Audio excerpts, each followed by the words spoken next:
Hello, movie friends. Welcome to Raiders of the Lost Podcast, the ultimate film and TV podcast. We're your hosts, James And Anthony. This episode is going to be on book to film and TV adaptations.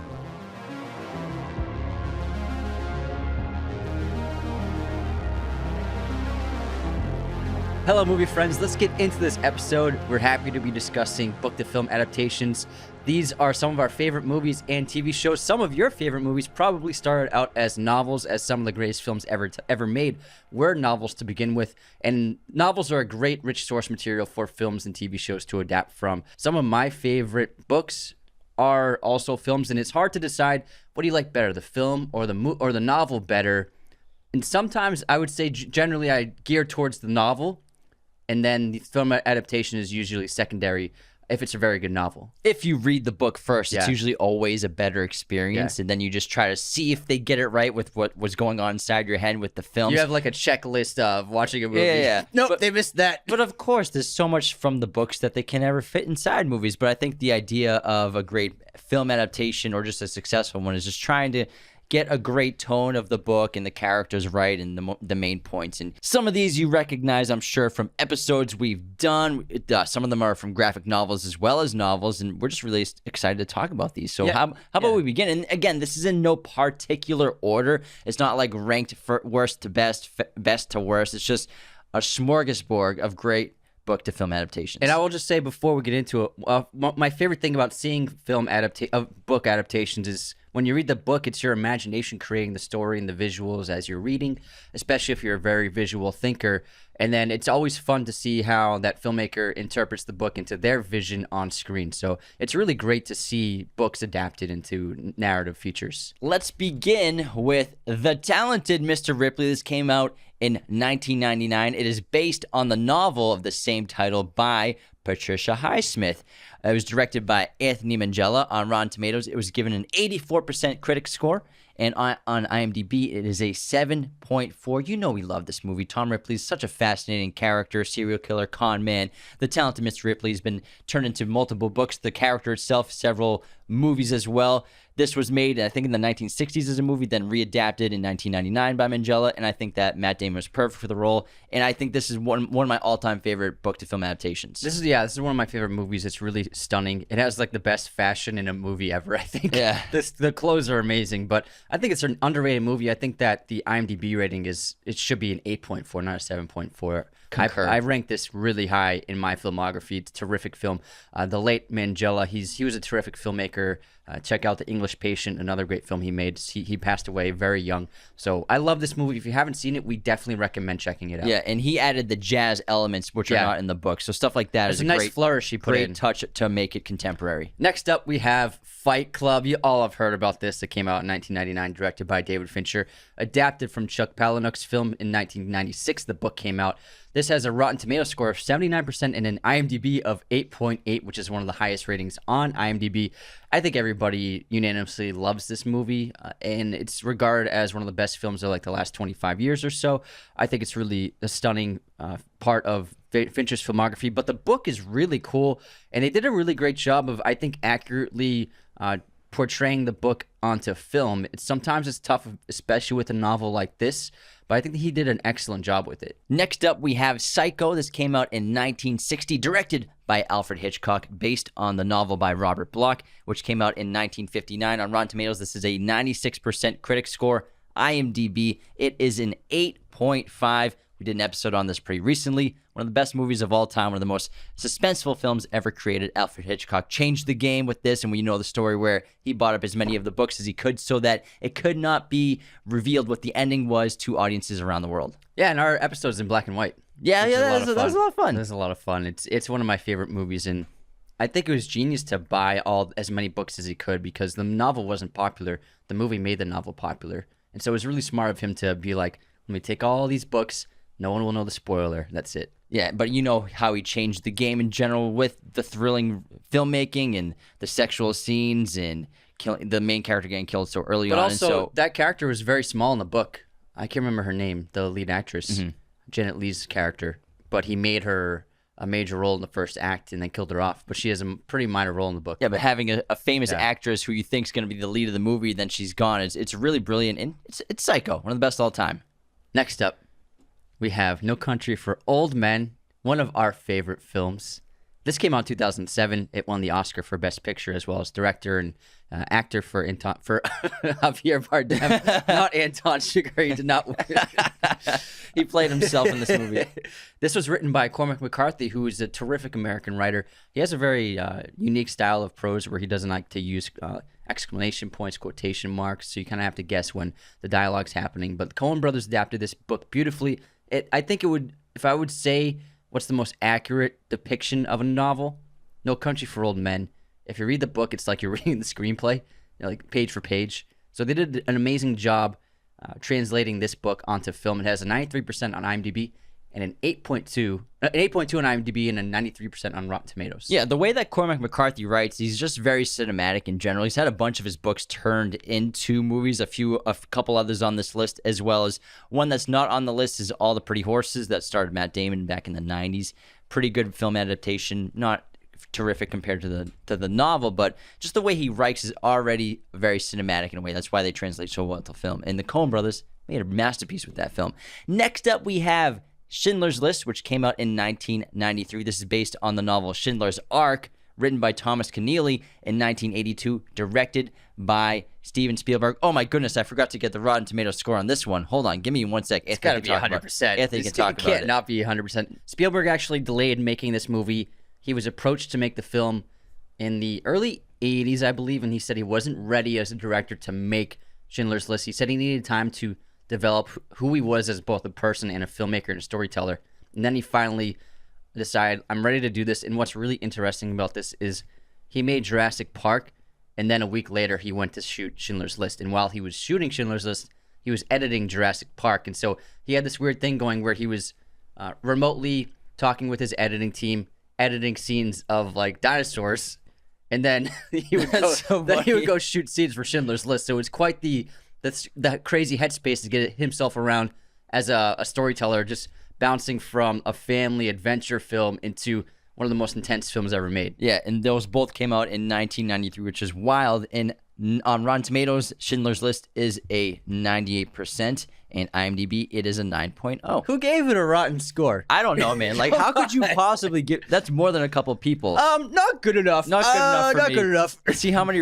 Let's see, 129 reviews. That's got to be, what, 2 reviews are rotten? My goodness. Maybe 3, yeah. If it's 98, it could be 3 reviews let me rotten. check. Let me check. Top critics. Go to the rotten. I can't filter rotten on mobile. I don't think. Man. That's too bad. Anyways. Well, whoever they are. I hope they are fired.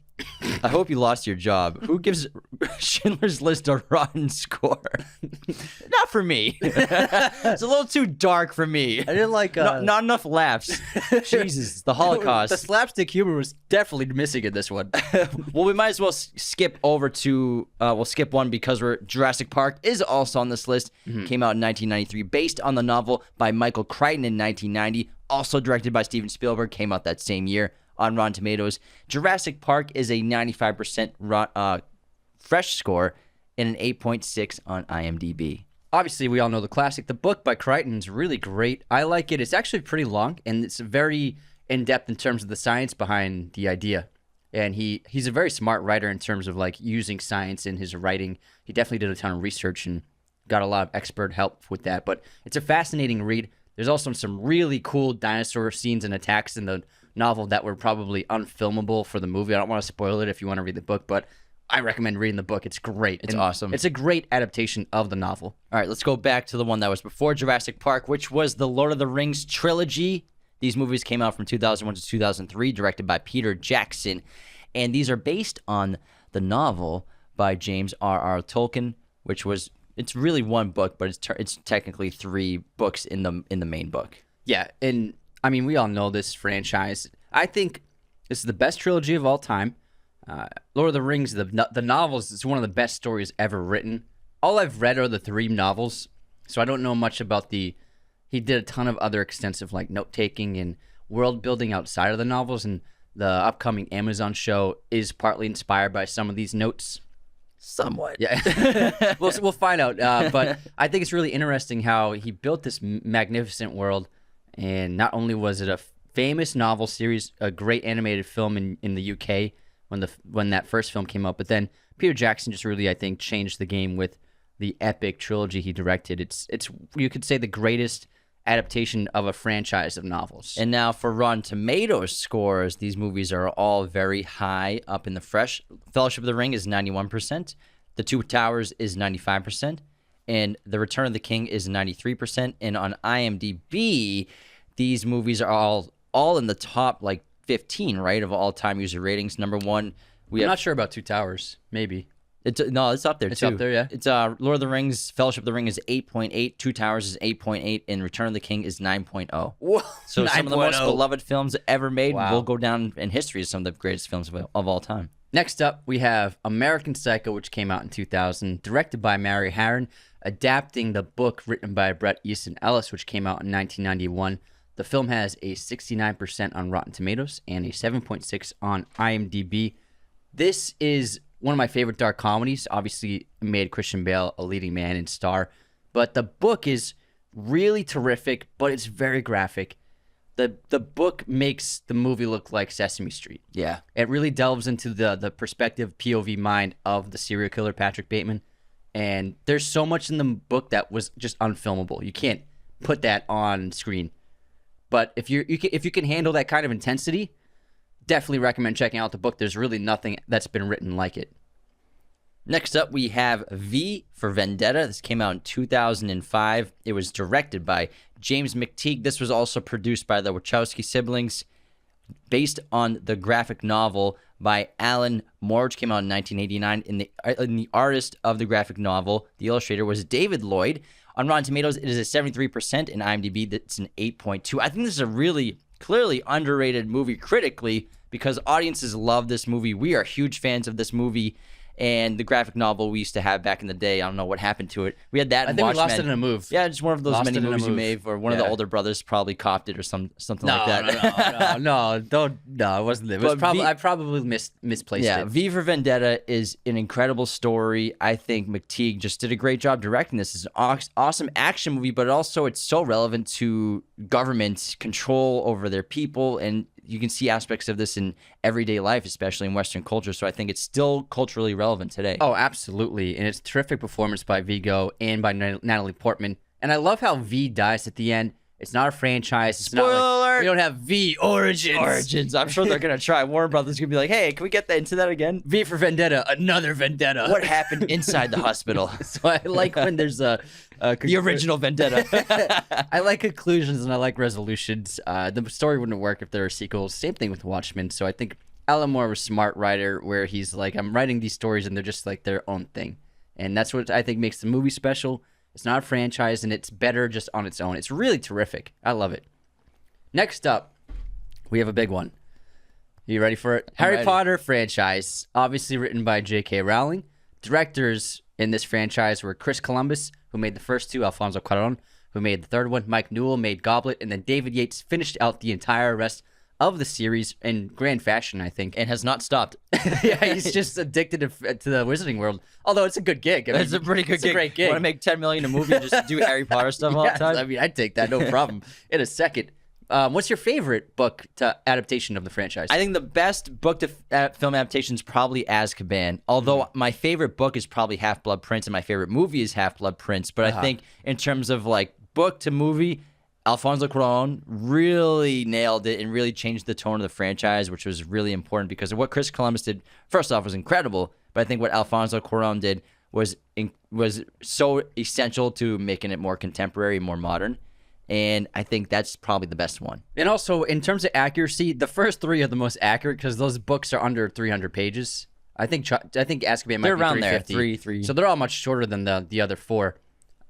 So they're a lot easier to adapt. Like Order of the Phoenix, 800 pages or something. How are you going to adapt that? One. And I mean, so- Goblet, they were planning to make 2 movies, but they're like, we can't do it. Exactly. So, but I'm going to say I think Sorcerer's Stone is the best adaptation from the novel. It's also my favorite movie from the franchise.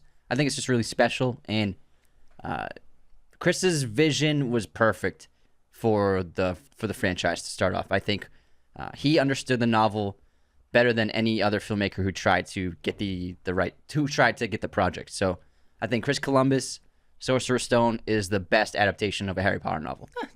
Excellent opinion there. Thanks, sir.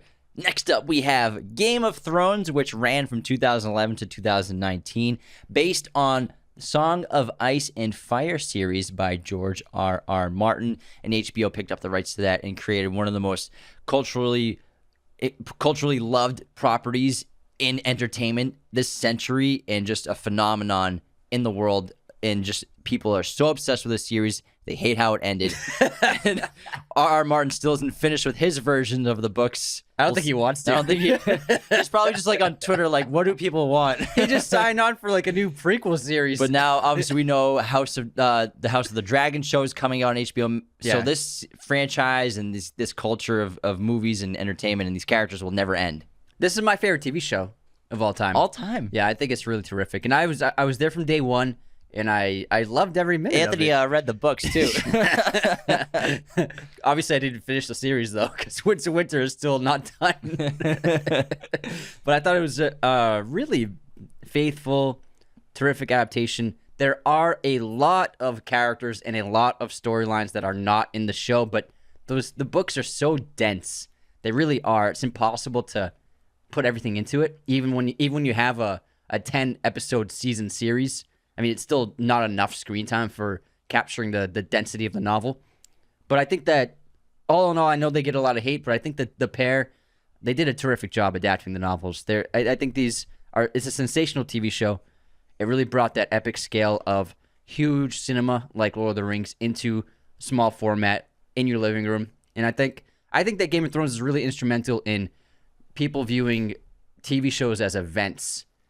And really paved the way for streaming event shows like once a week. Let's get all our friends together, sit on the couch, and just they're getting 17 million viewers every new episode by season 8, which is absurd for a streaming service. This is before, it's like HBO Max wasn't there. You had to have HBO account to be able to watch it. So that was such a ridiculous thing to do, to have that many viewers for HBO. And then HBO was responsible for several thousand TV screens getting broken by remote controls. Are you kidding me? They're hinting at it the whole show. Anyways, moving on. So it's in season 1. It's your turn. Go up next. My turn. Yeah. Next up, we have a wonderful Swedish film. I love it. Let the Right One In, which came out in 2008. This book is really terrific. It was written by John Alcide Lindqvist in 2008. So the year it came out, he must have. Sometimes novelists their publisher will sell the rights to a novel before it's even been published. So then a movie's in production before the books even come out. So that happens quite a bit. Couple on this list are like that. If the manuscript's hot, if it's like hot, Hansel's so hot right now. They're breakdance fighting. And then this Hans. And this is directed by a great Swedish director, Thomas Alfredson. He's made a ton of music videos and also a bunch of great movies. This has a 98% rating on Rotten Tomatoes, a nearly perfect score, and then a 7.9 on IMDb. It's a beautiful film. My favorite vampire movie, probably. Yeah, and then Matt Reeves made the Hollywood remake called Let Me In. That came out in like 2010, something like that. That was his first movie? Something like that. That was his first movie, right? No, his first movie was Cloverfield. Yeah. Second movie. Or maybe not second movie. First big movie is Cloverfield. Anyways, attention Raiders of the Lost Podcast fans. We will be attending San Diego Comic-Con 2022 on Saturday, July 23rd. Come see us at the Bob's Burgers The Movie booth for a meetup. Let's get this party started and come say hi. You can find us there from 11:30 to 12:30 across from the Omni Hotel. Moving on to a little trilogy franchise of Dan Brown's novels. Your favorite movies. The Da Vinci Code, which came out in 2006, Angels and Demons, which came out in 2009, and Inferno, which came out in 2013. They are not my favorite movies. Anthony's being sarcastic because he knows I love Dan Brown books, but I hate the movies. Ron Howard directed these movies. Rotten Tomatoes scores, they're all 37 or under. That's bad. And all 6.7 or under on IMDb. Now, no, but the way they did the movies is kind of odd because Angels and Demons came out first, the novel, but they did the Da Vinci Code first for the movies, and then Angels and Demons after that, and then Inferno after that. Now, not that these movies are like poorly made. Obviously, Ron Howard's a great director, and these were very successful movies, just like they're very successful. They all made over $500 million. Huge fan bases, right around there, each one. My problem with these movies is they change every goddamn thing, and like you read the book, you love the book, then you watch the movie, you're like, what the fuck are they doing? Like, this makes no sense. Why are they doing this? So every time I watch these movies, I'm just shaking my head and scratching my chin, like scratching that chin, scratch like, that chin, man, with both hands. Like, is that what you do when you're angry? Why are they doing this? I don't know. Scratching my chin, like I'm up to something. I mean, you know what? We love Tom Hanks, but hold on, don't throw me in this. Don't throw me. You don't like Tom Hanks? No, I like the movies. I don't think they're bad.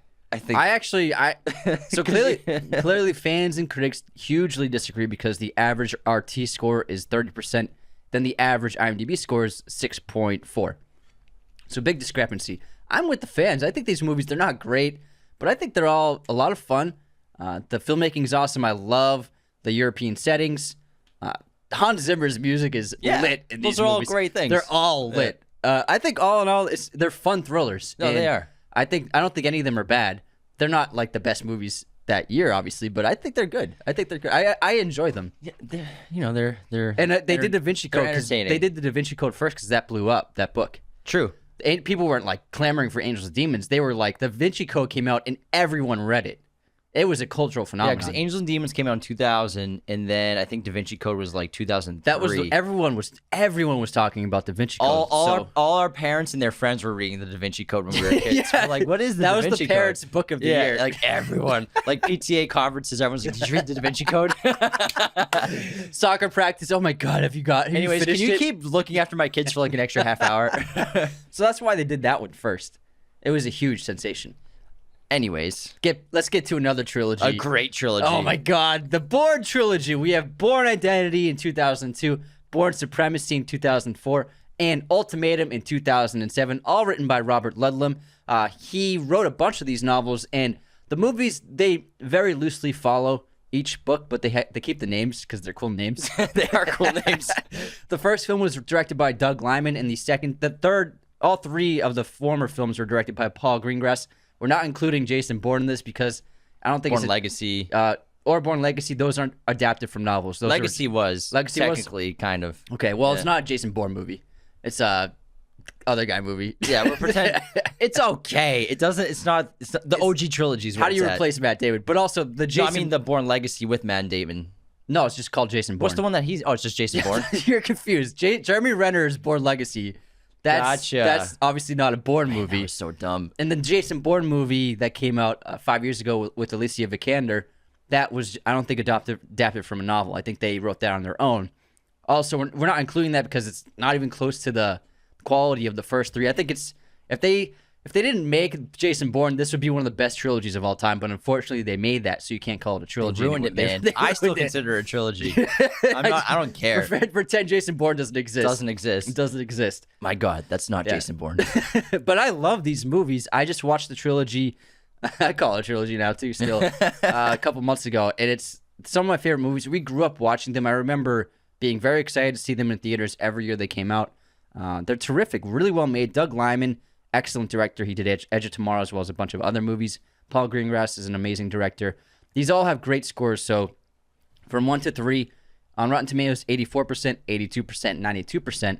And then IMDb, 7.9, 7.7, and 8. So they just stayed well received throughout the entire trilogy. We love these movies. We've seen these so many times, and they Matt never Damon get old. Was so good. And we'll never get movies like this with a great action star espionage film. We'll never get something like this before. Again, it's clearly like The Gray Man. We haven't seen it yet, but everyone's saying that The Gray Man's like what it wishes it was like The Bourne Identity, except there's so much more action. But I don't think we'll ever get movies like this. They're so grounded, but so incredible. Great action, just sensational directing. The car chases. Yeah, incredible. There's still some of the best car chases. It's some of the best fight sequences. The character of Jason Bourne is just perfect. What a character. It's like as good as James Bond, if not better. Like you have a super assassin who forgets his who he is. It's amazing. What a great concept. And that's why obviously the book series was so popular for so long. They were trying to make this into a movie for years, and then they finally got this into production.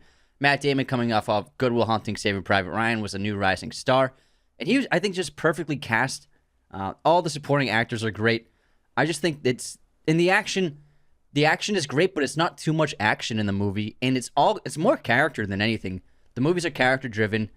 Great ensemble cast. We get like David Strathairn, Clive Owen, Carl Urban's a baddie. A lot of great actors, and Brian Cox is the villain in the third film. So a lot of great actors. Everything, the quality's just so high.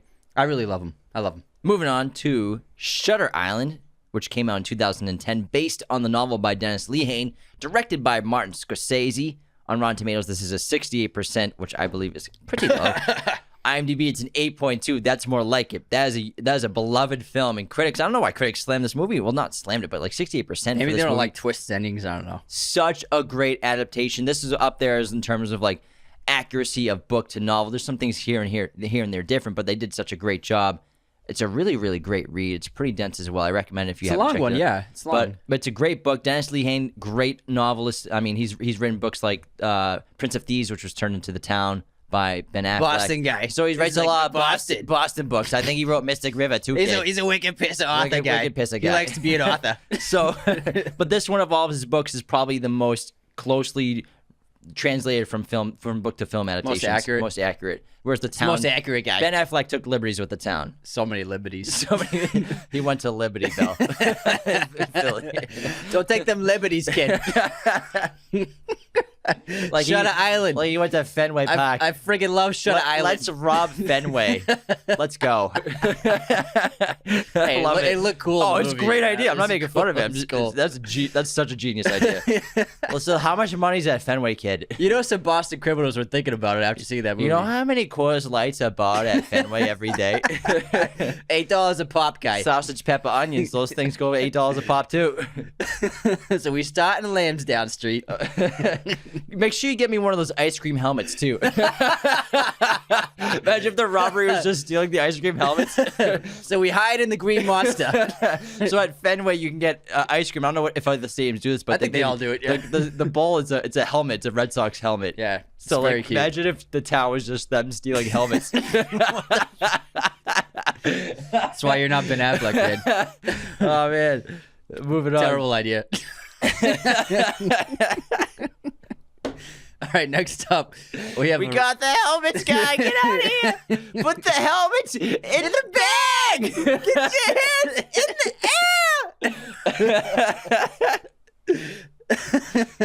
air. Next up, we have one of our favorite films of the last few years, Call Me By Your Name, directed by the Italian director. The director.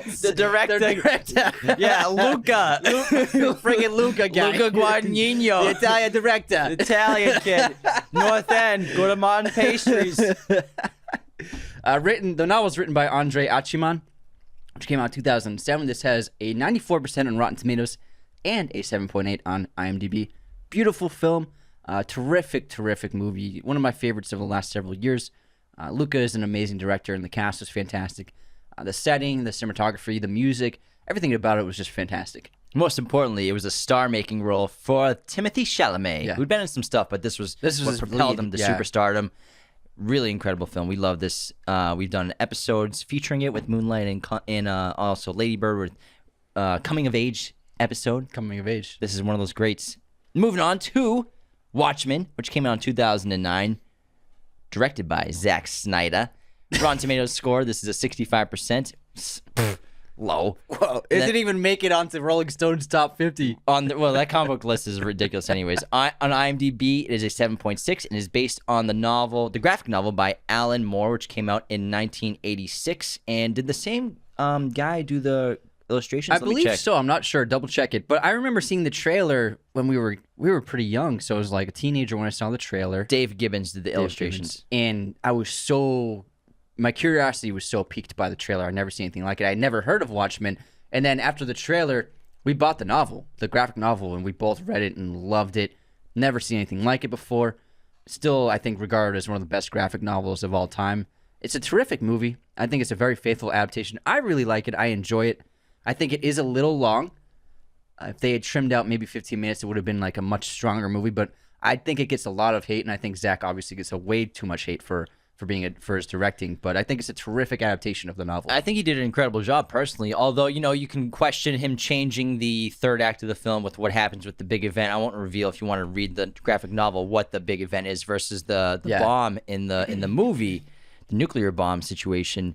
But I think what Zach really did was try to make a faithful adaptation, and not only just with the script and screenplay, but also visually and cinematography-wise, and literally using it seemed like Watchmen, the graphic novel, as a storyboard in a lot of situations. And a lot of if you read the graphic novel and you're watching the movie, you're like, this is exactly, a lot of these shots are exactly lifted from the actual illustrations, which was really incredible. But the problem with the movies, it came out too early. I don't think audiences understood it because the superhero genre was still rising. Marvel had only come out with Iron Man and the Hulk by 2009. Yeah. So the Dark Knight trilogy was still going on. Yeah, still Dark Knight Rises, and it's still 3 years away. So this book is a postmodernist interpretation of superheroes, which means basically we're reinvention of whatever genre or style of storytelling and deconstructing whatever that is.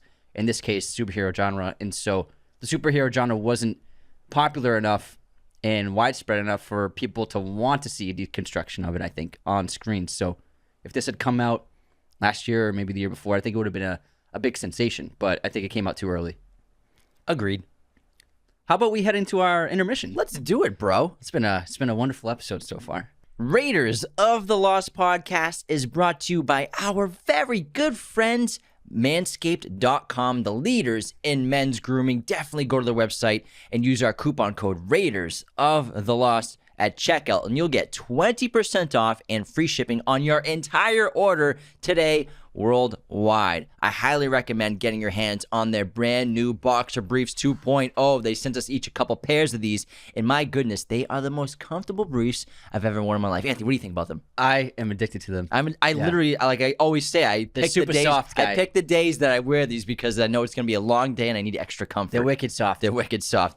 Also, check out their Platinum 4.0 collection, which is their best deal yet. It includes the following products: the Lawnmower 4.0 trimmer, which we've been talking up again for about a year and a half, almost 2 years now. The Lawnmower 4.0 trimmer is the ultimate grooming essential tool for your needs. That's a weird sentence, but I recommend getting it. It's got a 7,000 RPM motor. It's skin safe, waterproof, wireless charger, has a built-in light. You can use this thing in the goddamn shower. It's incredible. This package also comes with the Weed Whacker ear, nose trimmer, body wash, 2-in-1 shampoo, conditioner, deodorant, anti-chafing ball deodorant, ball spray toner, boxers, and a shed travel bag. So get to manscaped.com, our very good friends and sponsors. Use our coupon code Raiders of the Lost, that's one word, at checkout. You get 20% off and free shipping worldwide. Our other amazing sponsor is movieposters.com. Head on over to their website and use our special promo code Raiders10 to get 10% off your order today. They have a gigantic selection of pretty much every movie and TV show imaginable in their arsenal, including everything we're talking about in this episode. You can get everything from your favorite classic film to a modern movie, like your favorite Marvel franchise. Whatever your poster needs are, they got you, as well as a huge selection of all sorts of sizes, framing, and backlighting for your poster needs. You know the place, movieposters.com, and you know the promo code Raiders10. Get 10% off your order today. All right, you ready to head into our intermission, Anthony? I'm ready. Let's begin with the movie quote competition now. This is kind of a long one, so let me finish the whole thing, all right, before you guess. That's what she said. All right, ready? Oh, dear God, thank you. You are such a good God to us, a kind and gentle and accommodating God, and we thank you, oh sweet Lord of hosts, for the smorgasbord you have so aptly lain at our table this day, and each day by day by day. Oh dear Lord, 3 things we pray: to love thee more dearly, to see thee more clearly, and to follow thee more nearly, day by day by day. Amen.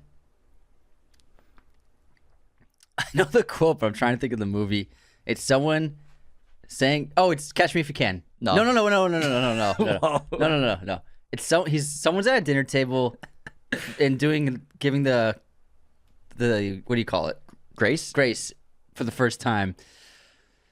Wow, I thought you nailed this in a second. I know the quote, but I can't think of the movie. Goodbye Day. Oh, it's Ben Stiller and Meet the Parents. Yeah. Yes. I have nipples, Greg. Can you milk me? Okay, here's my quote. What, Jews don't pray? Greg's Jewish. It's funny how the colors of the real world only seem really real when you video them on the screen. Say that again? It's funny how the colors of the real world only seem really real when you video them on the screen. Truman Show? Nah. I don't know. Clockwork Orange. Yeah. Viddy. Yeah, video them in really real. Should have gotten it from the Viddy. Moving on to guess this movie release year. When did Reign of Fire come out? 2004. 2002. Is that your dragon impression? It's like the alien. It's pretty good. I thought you were going to have an aneurysm. Hey, Your veins are popping. that's how you do it, man. It's pretty good, not gonna lie. It was great. Thanks. It's great. Probably all red now if you're watching. Yeah, you are red. Red as a tomato. What year did Spartacus come out? Going Stanley Kubrick today, huh? Stanley Kubrick today. 1960... 1968? 1960. 60. Damn, it's that old. Yeah. Holy crap. So old. So we can't take her home. Too old. She's just too old. You know that Mista lady? I think I killed her. Mista. All right. Movie pop quiz time. What country is Gerard Butler from? Scotland. Yeah. Scottish. Scottish. I think a lot of people think he's Irish. Really? Yeah. I wonder why. He's not. You're wrong. You don't say that. You don't say that. Okay. Here's my quiz question. What Stranger Things actor starred in a Stanley Kubrick movie, and can you name the movie? Stranger Things actor starred in a Stanley Kubrick movie and name the movie. Oh, got this. Matthew Modine. Uh-huh. And the movie is Full Metal Jacket. Correct. Let's Ding, ding, ding, ding, ding, ding, ding, ding, ding, ding. Good Great question. Job. Great job. Great answer. Thanks, man. It's the right one.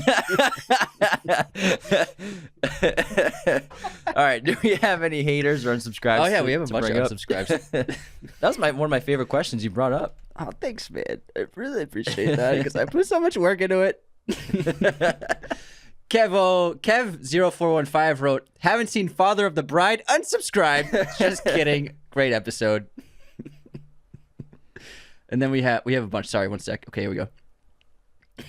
Sneaky Soy Sauce wrote, because I posted a clip on the Boys episode, he wrote, spoilers for your new podcast episode, unsubscribed. And then also talking about Homelander being obsessed with milk. Kink shaming is not cool, guys. Unsubscribe by Blair Woodcourt. Hey, I love milk. Yeah, milk's great. It's delicious. Okay, Kev0415 again. I can't think of a clever comment, so unsubscribed. Well, unfollow since this is Instagram, actually. Anthony DeMeo. Weekly chat. More like salivating chat. You guys made me starving, and I don't even want to have food with me right now. Unsubscribe. We're talking about nachos. So, all those cheesecake nachos. Yeah, thanks for all the Cheesecake Factory unsubscribe comments, Sal. All right, we have a great 5-star review from M. Conahan. Great stuff. That's the title, the headline of the review. Just listened to 3 episodes in a row on my last flight. Awesome combo of info, personality, great stuff all around. Thanks, M. Thanks for enjoying us during your flight. Hopefully it was a quick and no turbulence and a great landing. I've had a couple bad landings recently, and We had a bad one on the way when we landed in LA, or was it when we landed in Calgary? I think it was when we landed in L.A. Horrible land. It was the worst landing of my life. I thought we were going to spin tip out. over. Yeah, I thought we were I've gonna never tip felt over. that before. I've been on like 100 planes, and I've never felt that before. Well, that's a lot of planes. I'm a bit of a traveler. I'm an explorer of the same places. Los Angeles, Boston, Los Angeles, Boston, Los Angeles, Boston. But yeah, I've been on 100 planes too. It was by far no landings ever come close to how bad that one was. Anyways, on this day in film... Oh, wait, we have a Godfather, right? We do. Who's our Godfather? Nico! Nico! no! We made you an offer you couldn't refuse. On the day of my daughter's wedding, grazie mille. Thank you for being a Godfather patron. This lets us do the show full time, so we appreciate your support so much, Nico.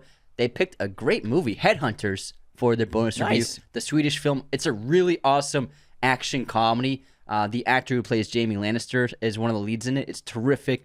Lots of fun. I highly recommend, if you haven't seen it, checking it out. Yeah, thanks, pal. Can't wait to do that review. Fortunately, Anthony doesn't have to work at Cheesecake Factory anymore. Thank God.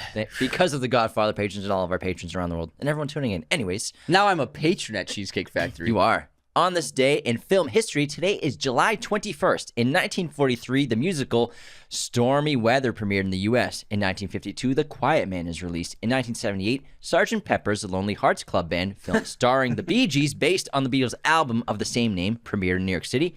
In 2001, The Princess Diaries is released. I skipped one. 1989, How dare you? Do the Right Thing is released. In 2014, Guardians of the Galaxy premieres in Los Angeles. In 2016, Fleabag premiered. In 2017, Dunkirk is released and Ozark premiered. And happy birthday to the late Robin Williams, Josh Hartnett, Rory Culkin, and Juno Temple. I don't know why I thought Josh Hartnett was dead. I always put the late first. I was like, in my head, I was like, wait, Josh Juno Hartnett Temple's died? dead too? They're alive.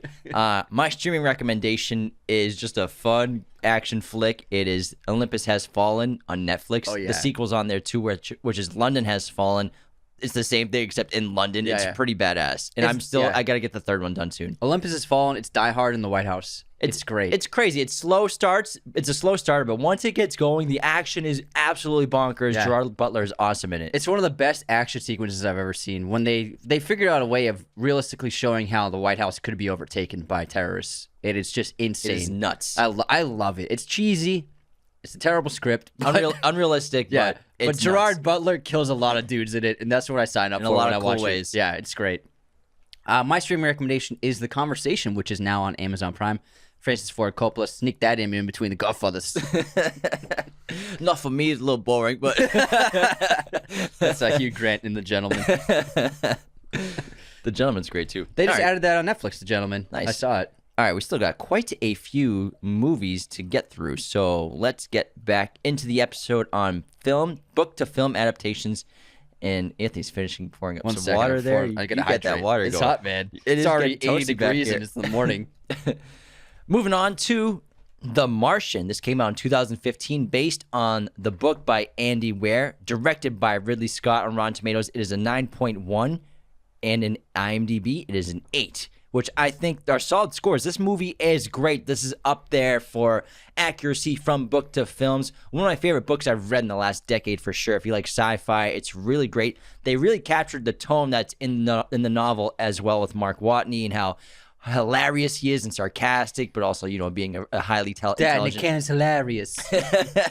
Fuck Nick Cannon. The botanist on Mars, colonizing Mars. He's a space pirate. It's just so fun. And there's obviously some differences with the climax of the film and what happens in the book, but I think they're still very faithful to the novel. And if you haven't seen it, I highly recommend checking it out. And if you love reading, read the book. It's a fun read. It's really entertaining for a book, and the movie really centers and hinges on Matt Damon, and he really pulls it off as the I can't remember as Mark Watney. And the way that Andy Weir got this book published was he was just putting up chapters online and got like it was like a blog. Yeah, Yeah, basically. yeah. And he has no experience at NASA. He's not a scientist or anything like that. He just wrote this based on tons of research, and NASA even critically acclaimed him for getting so much correct and what NASA's really like, and they loved the novel The Martian there. They love it. I spoke Andy, we love your novel. I spoke with everyone at NASA, and they said we love The Martian.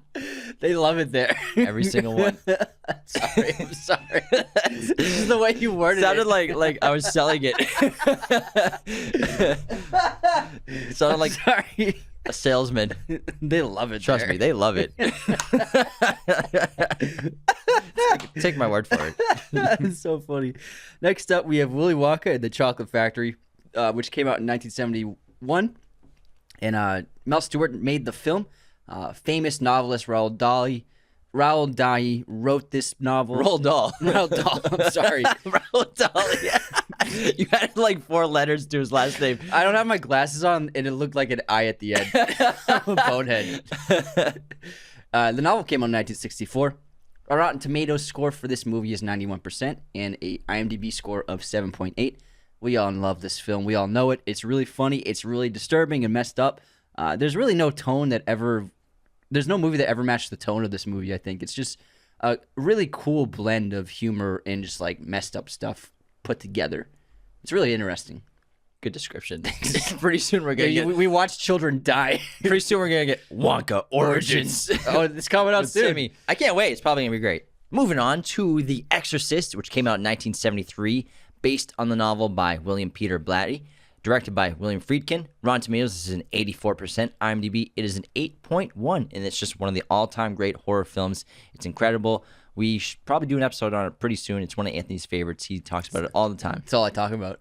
Literally every day. We're going to make an Exorcist podcast. This morning, he's like, hey, man, The Exorcist, right? I'm like, yeah, dude. No, I think it's one of the best movies ever made. It's really, really well directed by Friedkin, an underrated director. It's still, I think, the scariest movie, and I don't think it'll ever be topped. I think it's just unbelievable, the horror in it. It's horrifying. It's terrifying.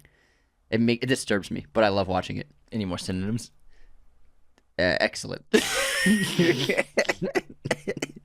Next up, we have another Patricia Highsmith novel who wrote the Tom Ripley series, Strangers on a Train.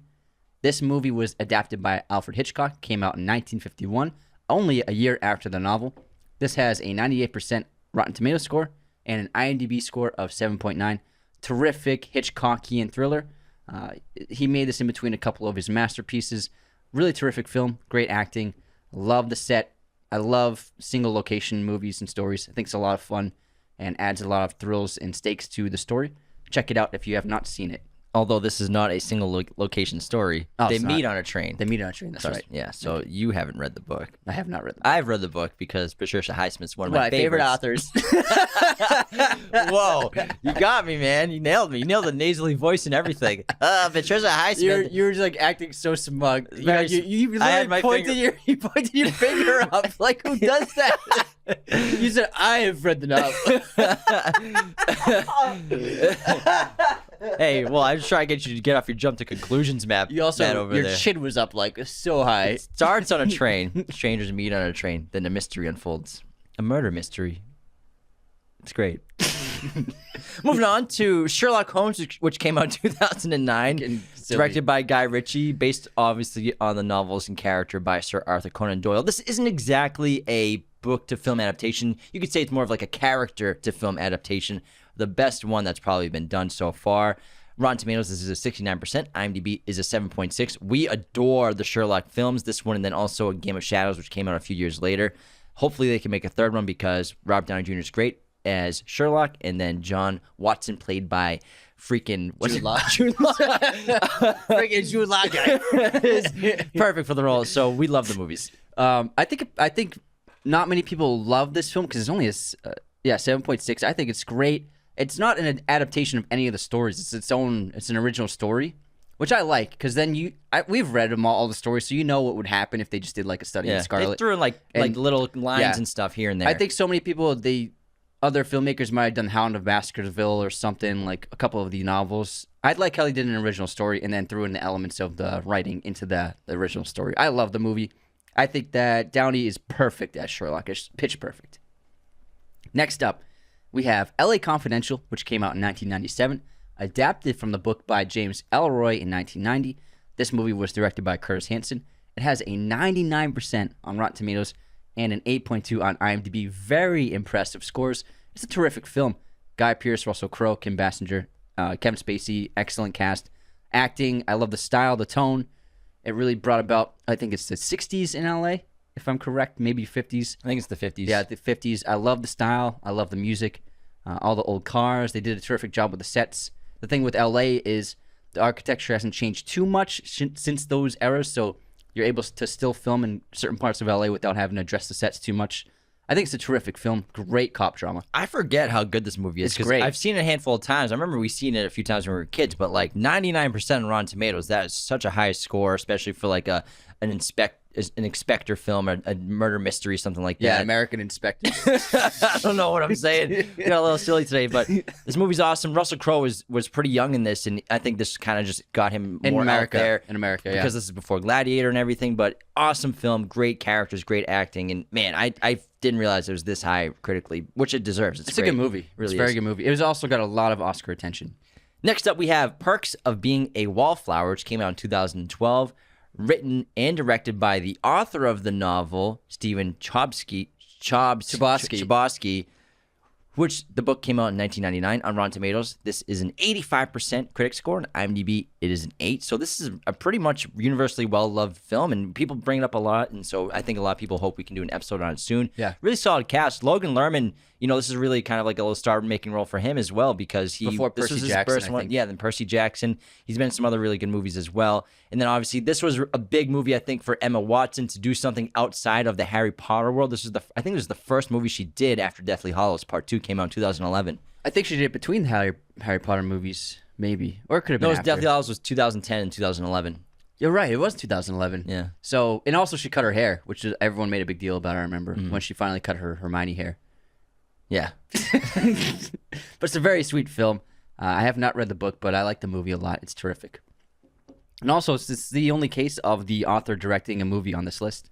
Yeah, I think so. It's happened a few other times, but I don't think the movies were very great. There's a few on here where the authors wrote the screenplay. Yeah, that's true. Next up, we have The Shining, which came out in 1980, adapted from Stephen King's novel, which was not in 1997, like it says here. Oh, I think 1977. 1977, yeah. It's a great book, really good. It's a lot different from the movie. Stanley Kubrick made The Shining his own thing, which I really like. It has a 84% on Rotten Tomatoes and an 88.4 on IMDb, so perfect comparison. Although it was critically panned when it came out. Yeah. For most critics, a lot of people didn't really understand it. And everyone knows Stephen King hates The Shining movie, and he actually produced and wrote his own miniseries adaptation of the book to be like, this is what the novel was. Like, screw that movie. Yeah, and we talked about that in the episode we did on The Shining, how we had like a back and forth about Great episode. about whether or not everything's happening inside the characters' heads, they're all going insane together, or if there's actually a supernatural element about it. And I think that was a really fun segment in that episode. I think that was a terrific and fun, excellent It segment. was so fun because that's what Kubrick did. He deconstructed the idea of the supernatural inside the book and is like, no, in my opinion, they're all going insane. Yeah. Versus things happening. Moving on to Blade Runner, which came out in 1982, based on the novel Do Androids Dream of Electric Sheep by Philip K. Dick in 1968.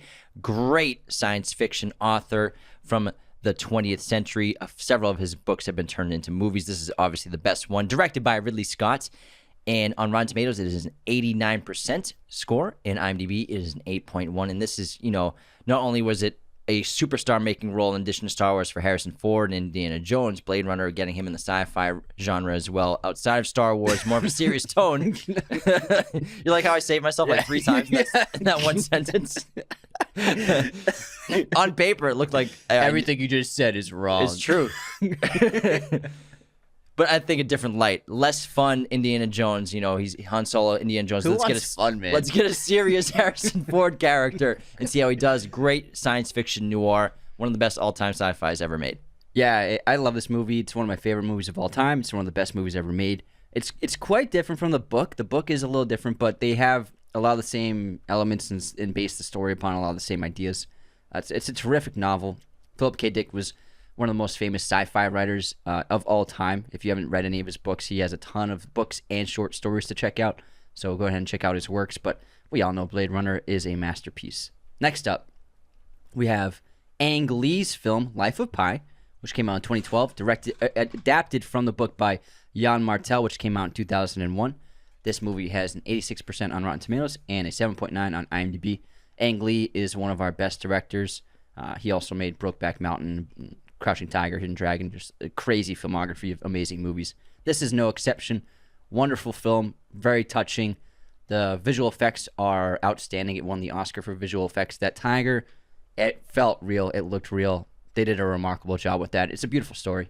Next, we have 12 Years a Slave, which came out in 2013, directed by Steve McQueen, based on, I believe, is the oldest source material on this list from Solomon Northup in 1853, who is the main character of the true story. Rotten Tomatoes, this is a 95% score with an IMDb score of 8.1. This and Life of Pi both won a ton of awards at the Oscars. I think Steve McQueen is one of the most talented and most underrated directors out there. Besides 12 Years a Slave, I feel like a lot of people haven't seen the rest of his filmography. Definitely not. Widows is an awesome action thriller, but not to mention that Shame and Hunger, which he did with Fassbender, are really, really great movies. Chiwetel Ejiofor is incredible in this movie. It is probably the most powerful. Lupita Nyong'o, probably the most powerful movie made in the last 50, 60 years, maybe of all time. I think I found it so surprising that Steve McQueen didn't win Best Director. I can't remember who he lost to, but I was like, he lost Best Director? Like, are you kidding me? But he did win Best Picture because he was a producer on the film. It's a wonderful film. I think it's one of the best movies of the century so far. Next up, we have Catch Me If You Can, directed by Steven Spielberg. This came out in 2002, adapted from the novel, autobiographical novel by Frank Abagnale Jr. and Stan Redding, who helped him write it. This movie has a 96% on Rotten Tomatoes and an 8.1 on IMDb. One of my favorite Spielberg movies. It's a wonderful film, perfect from start to finish. I think the biographical films, they can be tricky, especially when they age up in the film quite a bit. And DiCaprio pulled off being a teenager and being a man by the end of the film. What's really fascinating is Frank Abagnale Jr. really did this. He was really on that, like, FBI Most Wanted list by the age of, like, 15. It's crazy what this kid pulled off. I think it's a wonderful film. I love it. Plus John Williams' jazz score is so good. I mean, Leo and Tom Hanks together in one movie, it's just incredible. It sells itself. So good. Next, we have Trainspotting, which came out in 1996, directed by Danny Boyle, based on the novel by Irvine Welsh, which came out in 1993. On Rotten Tomatoes, Trainspotting is a 91%, and on IMDb, it is an 8.1. This was a star-making role for Ewan McGregor, who's obviously one of the most beloved actors out there today, especially being Obi-Wan Kenobi in that show coming back. I mean, the character coming back. But Trainspotting is incredible. It's this dark look at addiction, but realistic in a lot of ways. Plus, Scotland's such an interesting place, and Gerard Butler's from there. Gerard Butler's from there. To get an experience of that culture in a big film like this, and it just took the world by sensation. This was a big one. Next up, we have A Clockwork Orange, which came out in 1972, another Stanley Kubrick film adapted from the novel by Anthony Burgess, which came out in 1962. This movie has an 87% on Rotten Tomatoes and an 8.3 on IMDb. The novel is amazing. It's really tough to read, though, because he wrote in a completely new dialect and vocabulary. You hear it quite often in the movie, but it's much more so ingrained in the novel, so it can be tough to read, but it's really fantastic if you do read it. It's an amazing movie, one of the best movies of the 70s, one of Kubrick's best. It's a remarkable film. I love it. Different ending, too, a little bit, too. Moving on to Little Women. This has been adapted from Louisa May Alcott's novel, which she wrote in 1868, 3 times into films in 1949, 1994, and 2019. The directors of the films, respectively, are Mervyn Leroy, Gillian Armstrong, and Greta Gerwig. Next up, we have Stand By Me, which came out in 1986, directed by Rob Reiner, adapted from the novel The Body by Stephen King. This movie has a 91% on Rotten Tomatoes and an 8.1 on IMDb. I think it's one of the most loved Stephen King novels adapted into any movie or TV show of all time. Of all time. For sure. Of all time. Next is The Princess Bride. This came out in 1987, directed by Rob Reiner, written by William Goldman in 1973, who also wrote the screenplay. On Rotten Tomatoes, this is a 97%, and on IMDb, it is a 6. So it's kind of interesting to see it flip, where the critics love a movie and the audiences might not love it so much. But I think this is a pretty universally loved movie. Yes. Besides you. Besides me. Besides you. It's not that I hate it. You just don't get it, man. I'm man. not a fan of it. Just don't get it. I'm not a stan. I'm not a Princess Bride stan. Next up, we have The Handmaid's Tale, which came out in 2017, the TV series on Hulu, adapted from the novel by Margaret Atwood, which came out in 1985. Bruce Miller is the showrunner and producer of the TV series. It's really terrific. I recommend you check it out. And it's an amazing novel. It's very timely and relevant.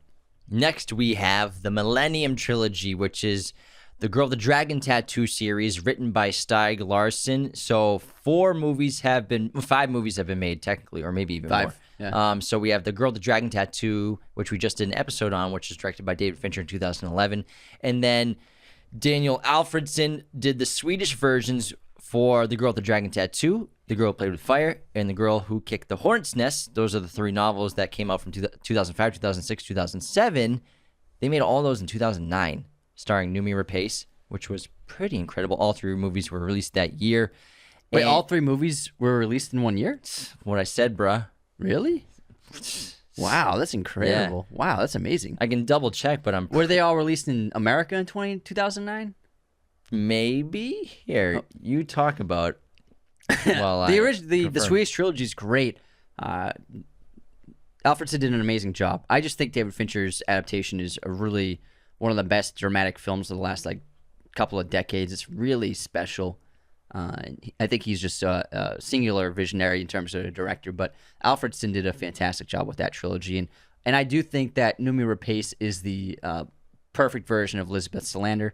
We've had 3 actresses play her so far. Rooney Mara and Claire Foy also had shots at playing Elizabeth, but I think Noomi is really remarkable in that role. Yeah, so these all 3 were released in 2009. Wow, that's crazy. Pretty nuts. Wow. Very interesting to do it that way. And then, yeah. Next up, we have Goodfellas, which came out in 1990, based on the book Wise Guy by Nicholas Pileggi. Pileggi. Directed... Please say it with an Italian accent. Pileggi. Pileggi. Pileggi. Pileggi. We're Italian, it's okay. It's Pileggi. I'm kidding. Directed by Martin Scorsese, this movie has a 96% on Rotten Tomatoes and 8.7 on IMDb. You all know we think this is one of the best movies ever made. We just did a watch party with Goodfellas with our patrons a couple weeks ago. That was a lot of fun. I adore this film. Karen! I needed that stuff. Where's the Pittsburgh money? We love this movie. I actually have not read the book. Me neither. I haven't. Moving on to Brokeback Mountain. This came out in 2005, directed by Ang Lee, based on the novel by Annie Proulx, which came out in 1997. Rotten Tomatoes, it is an 88%. IMDb, it is a 7.7. It is a brilliant film. We did an entire episode on it, I think, last year. Incredible performances from Heath Ledger and Jake Gyllenhaal. Heath Ledger, this is one of his best roles, if not his best role. Incredible film. Ang Lee is a terrific director. This is his second time on the list so far, I think. Correct. Next up, we have Room, which came out in 2015, adapted from the book by Emma Donoghue, which came out in 2010. The movie was directed by Lenny Abrahamson and stars Brie Larson in her Oscar-winning role. The movie has a 93% on Rotten Tomatoes and an 8.1 on IMDb. It was also nominated for Best Picture that year. Really terrific film. Just amazing acting. Really unique idea. I think it was a brilliant concept for a story, and they pulled it off really well. It's horrific. The concept of it is terrifying. Yeah. Terrible. It's a lot of words. Moving on to Anna Karenina, which came out in 2012, directed by Joe Wright, based on the novel by Leo Tolstoy, which came out in 1878. This is probably one of the most heavily adapted theatrical pieces of work from Russia, if not the number one. Rotten Tomatoes, it is a 63%. IMDb, it is a 6.6. I think those are pretty low scores for this movie, which I think is very good. Yeah. Excellent production, really great acting, terrific screenplay, really unique, and theatrical at the same time as being cinematic. Lots of fun. Joe Wright's most creative film by far. Next up, we have a big one, The Silence of the Lambs, which came out in 1991, directed by Jonathan Demme, adapted from the novel by Thomas Harris, which came out in 1988, which was not the first Hannibal book. Manhunter was the first one. This movie has a 95% on Rotten Tomatoes and an 8.6 on IMDb. One of our favorite movies of all time. We all hold this movie in very high regard. I also want to point out Manhunter, directed by Michael Mann, which came out in 1986. It has a 7.1 on IMDb, 75% Rotten Tomatoes score. It's a terrific film. William Peterson plays the lead, and then Brian Cox plays Dr. Lecter. Another great adaptation of a Hannibal book from Thomas Harris. But Silence of the Lambs is not a sequel to that movie. Yeah, There's exactly. completely different interpretations and adaptations. The books are sequels. Yes. And we are going to continue with a bit of haste, as we have still a lot to go on this list. Quite a bit of haste. Oh, yeah, we got a ton. Next up, we have Persepolis, which came out in 2007, written based on the novel by Marjane Satrapi in 2000, who also co-directed the film with Winchluss, based on Satrapi's graphic novel about her life in pre- and post-revolutionary Iran. And then in Europe, the film traces her growth from a child to rebellious punk-loving teenager in Iran. Rotten Tomatoes, this is a 96%. In IMDb, it is an 8.0. Really, really great movie. Next up, we have Breakfast at Tiffany's, which came out in 1961, written by Truman Capote, which came out in 1958, the novel, directed by Blake Edwards. It has a 89% on Rotten Tomatoes and a 7.6 on IMDb. Classic film. Then we have Jaws, which came out in 1975. Just did an episode on it. Written by Peter Benchley in 1974. Directed by Steven Spielberg, the film adaptation. Rotten Tomatoes, it is a 97%, which I think is a couple too low, personally. IMDb, it is an 8.1. One of the greatest horror movies, one of the greatest monster movies ever made, and also the original summer blockbuster. Dun, dun. Next up, we have The Wolf of Wall Street, which came out in 2013. Adapted from the autobiography by Jordan Belfort, which came out in 2007. Martin Scorsese directed this film. It has an 80% on Rotten Tomatoes and an 8.2 on IMDb. The closest thing Scorsese's done to the tone and style of Goodfellas. We love this movie. It's so fun. It's a crazy story, and there's really nothing like it. What's that, the 5th time Marty's been on this list? He's got a bunch on this. Goated. Next, we have To Kill a Mockingbird, which came out in 1962, based on the novel by Harper Lee, which came out in 1960, directed by Robert Mulligan. Rotten Tomatoes, this is a 93%. In IMDb, it is an 8.3, so universally loved by critics and audiences alike. Another classic, One Flew Over the Cuckoo's Nest, which came out in 1975. Winner of the Big Five at the Oscars. The film was directed by Milos Forman, and it was adapted by the novel by Ken Kesey in 1962.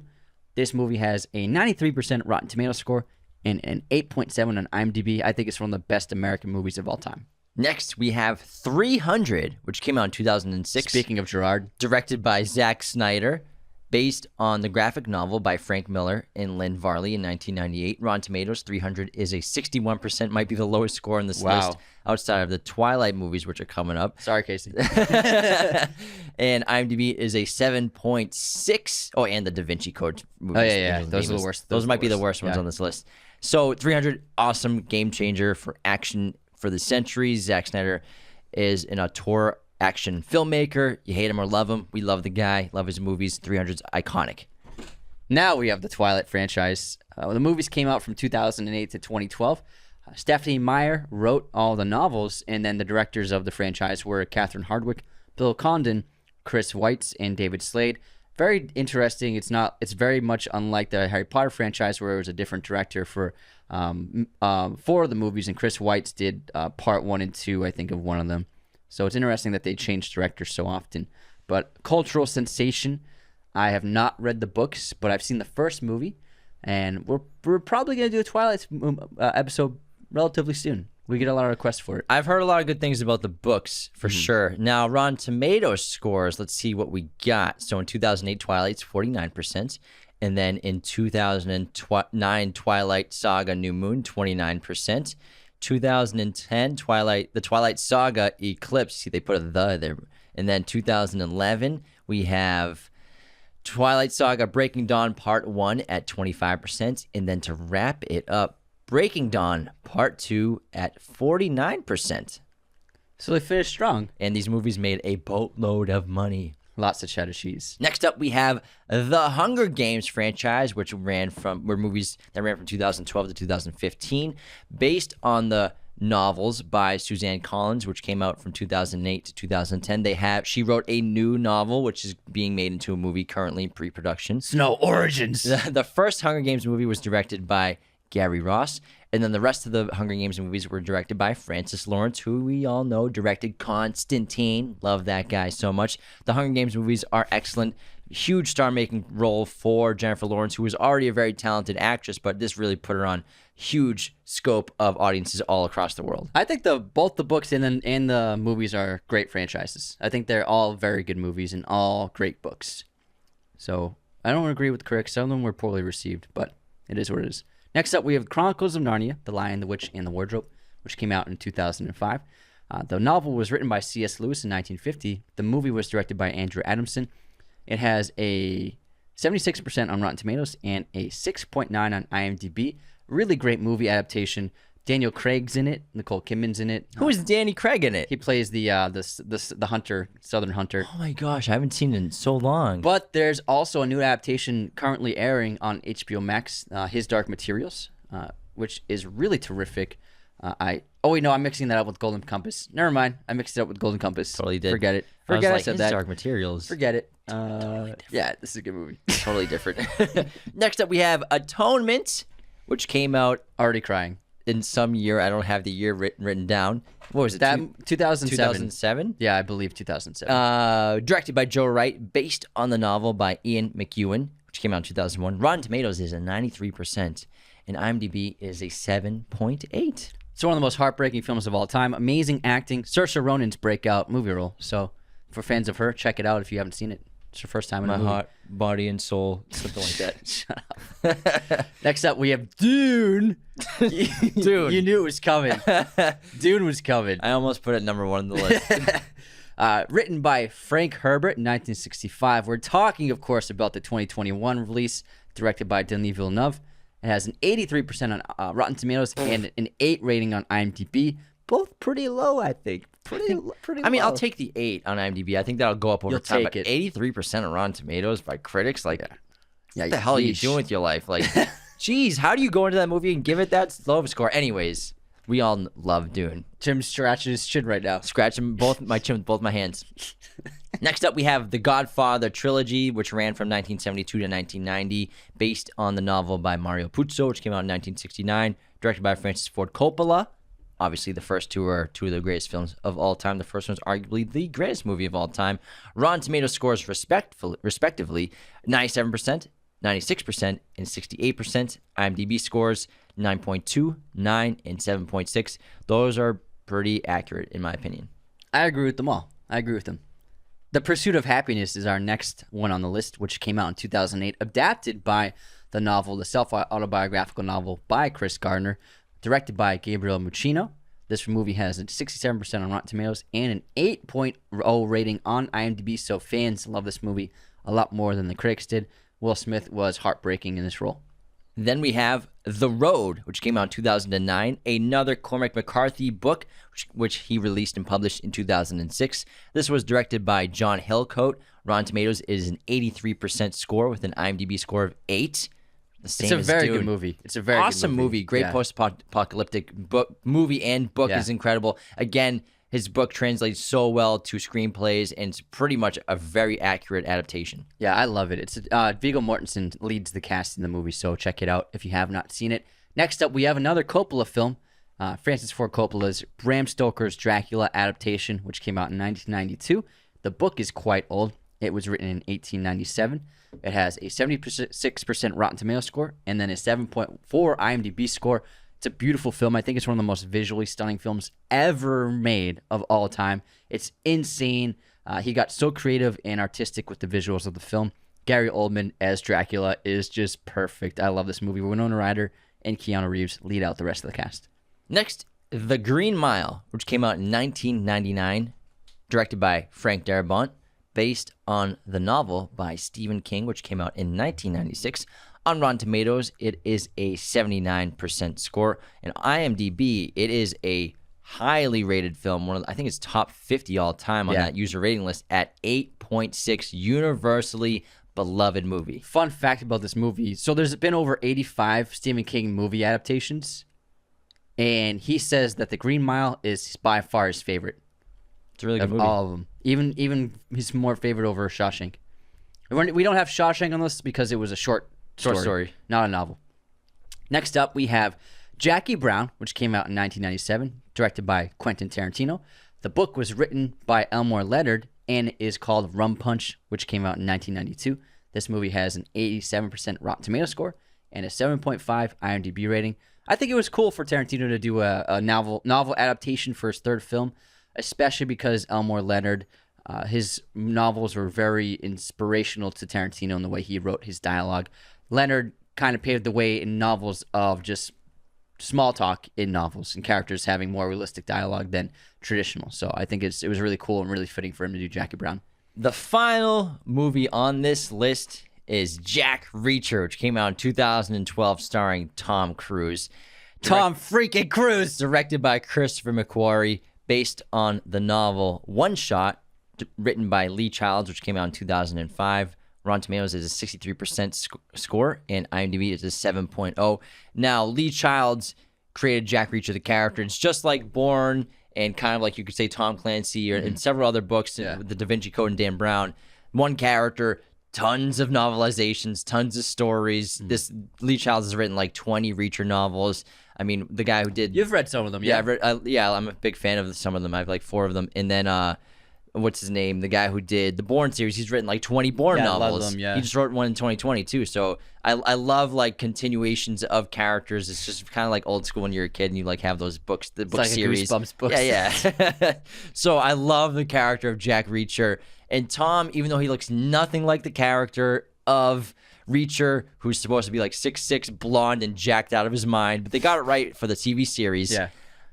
He still embodies the character so well, and this movie, it's just such a great action flick. And Chris McQuarrie shown pretty early on with this movie in his career that like he is a great director with action. As the director, it's obviously not early in his career because he wrote Usual Suspects, but as a director, this was early in his directing, and it clearly got him the job to do Mission Impossible because Tom Cruise must have loved working with him. They probably have similar tastes, and he's like, hey, want to make some Mission Impossible movies with me, bro? And McQuarrie was like, hell yeah, bro. It sounds good. You want to help out on Top Gun too? That'd be cool.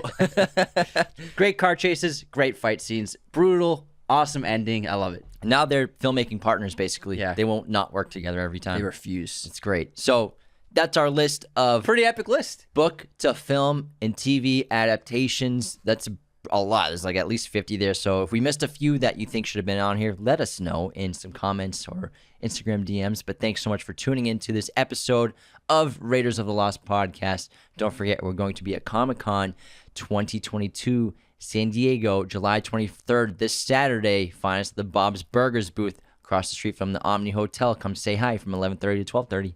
Take care, everyone. This episode of Raiders of the Lost podcast has been executive produced through Patreon by Cody Moen, John A. Graz, Calvin Cam, Lauren Smertz, Tyler McFly, and Luke Eccleston. Thank you so much for supporting our show, everyone. Raiders of the Lost podcast is a mirror image production. Sound mixing done by Jacob Kossler. Opening music by Chase Jackson.